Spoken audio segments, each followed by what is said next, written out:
এই মুহূৰ্তত লৈ আহিছোঁ অসমবাসী ৰাইজৰ কাৰণে ৰাতিপুৱাৰ কেইবাটাও বিগ ব্ৰেকিং নিউজ আজি হৈছে 6 জুলাই। ৰাজ্যৰ কোটি কোটি জনসাধাৰণৰ বাবে লৈ আহিছোঁ কেইটামান গুৰুত্বপূৰ্ণ খবৰ। অৰুণোদয় আঁচনিৰ হিতাধিকাৰীৰ বাবে আহি গ'ল ডাঙৰ খবৰ। বহু হিতাধিকাৰীৰ নাম কৰ্তন হ'ব অৰুণোদয় আঁচনিৰ পৰা। কোনে কোনে পাব অৰুণোদয় আঁচনিৰ ধন, কোন নাম কৰ্তন হ'ব সবিশেষ লৈ আহিছোঁ আজিৰ ভিডিঅ'ত।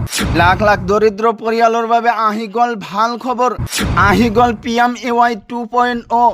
নতুনকৈ 1 কোটি লোকে লাভ কৰিব চৰকাৰী পকীঘৰ। কেনেকৈ কৰিব আবেদন, কি নথি পত্ৰৰ প্ৰয়োজন হ'ব সবিশেষ লৈ আহিছোঁ আজিৰ ভিডিঅ'ত। লগতে অসম তথা ভাৰতবৰ্ষৰ বিভিন্ন প্ৰান্তৰ পৰা যুগত কৰা হৈছে কেইবাটাও গুৰুত্বপূৰ্ণ খবৰ। গতিকে এনেবোৰ খবৰ নিতৌ পাই থাকিবলৈ চেনেলটো ছাবস্ক্ৰাইব কৰি ভিডিঅ'টোত এটা লাইক কৰিবলৈ নাপাহৰিব। হয় বন্ধু বান্ধৱীসকল, আজি আমাৰ প্ৰথমটো খবৰ খুবেই গুৰুত্বপূৰ্ণ খবৰ। লগতে অসমবাসী ৰাইজৰ কাৰণে এটা ডাঙৰ খবৰ। অৰুণোদয় আঁচনিক লৈ আহি গ'ল ডাঙৰ খবৰ। অৰুণোদয় হিতাধিকাৰীৰ তালিকা হ'ব পাৰে ডাঙৰ হাল সলনি। অৰুণোদয়ৰ হিতাধিকাৰীক লৈ চলিব সমীক্ষা। বহু হিতাধিকাৰীৰ নাম কৰ্তন হ'ব অৰুণোদয় আঁচনিৰ পৰা। আৰ্থিক অৱস্থা উন্নত হোৱাসকলৰ কৰ্তন হ'ব পাৰে নাম।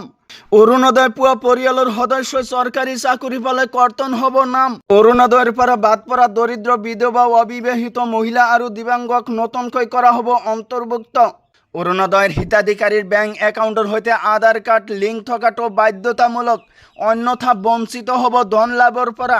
1 আগষ্টৰ পৰাই অৰুণোদয়ৰ ধন লাভ কৰিবলৈ সাজু হওক প্ৰতিগৰাকী হিতাধিকাৰীয়ে।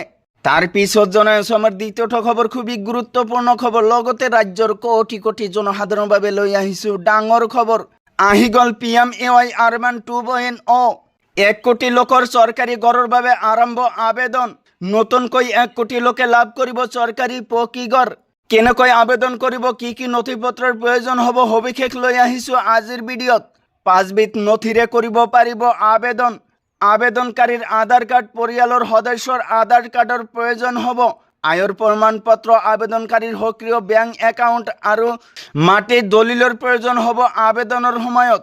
কিন্তু কেনেকৈ কৰিব আবেদন জানি লওক সমগ্ৰ প্ৰক্ৰিয়া। প্ৰথমে আপুনি যাব লাগিব PMAYMIS.gov.in পৰ্টেললৈ। আবেদনৰ পূৰ্বে কৰা হ'ব যোগ্যতা নিৰ্ণয়, এলিজিবিলিটি চেক কৰা হ'ব। তাৰ পাছতে আপুনি ঘৰতে বহি কৰিব পাৰিব আবেদন।